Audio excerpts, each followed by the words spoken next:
seen any salmon? There's a ton. Oh, cool. We do get some first-time visitors that come here just because they're like, I want to go to a Seattle park. And then they stumble upon that and there are salmon running. It's typically the hearing. They hear a lot of splashing and they're like, what's going on? And then they're just like in awe. There's a lot of like, ah, this is so cool. Or like cheering when they get up the little waterfalls. They're like, go.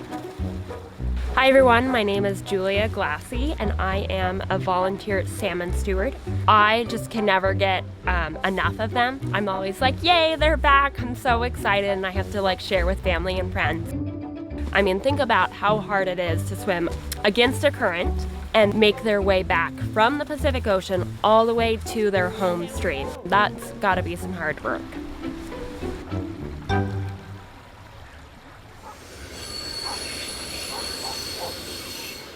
We are here at Carkeek Park where we're watching the salmon return from the Puget Sound, which is behind me.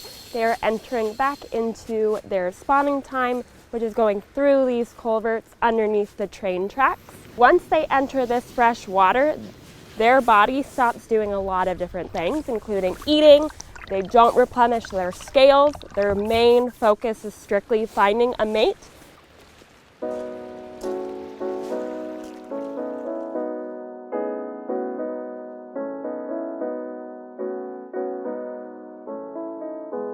In the late 70s, the environmental movement kind of got started.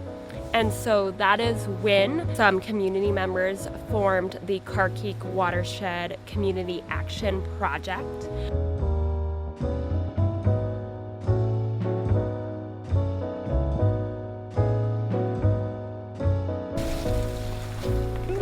Here we have one of our egg tanks, our self-releasing egg tanks, and so this is where those eggs are that we do get from the Suquamish Tribe.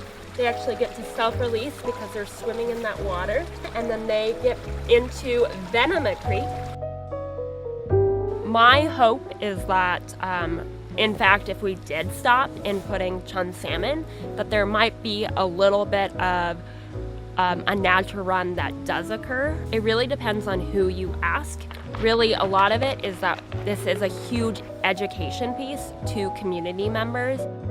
There is such a story that salmon can tell and such an environmental awareness that they can show us. And so doing this over and over, yeah, it is a lot of work, but there is such an awe that people get from it. They can come and visit and then they can take steps in their lives to really help. Down at the creek today, we might be seeing some spawning pairs, which is usually when a male and female are next to each other and they're doing kind of a swimming dance. The female has a horizontal stripe.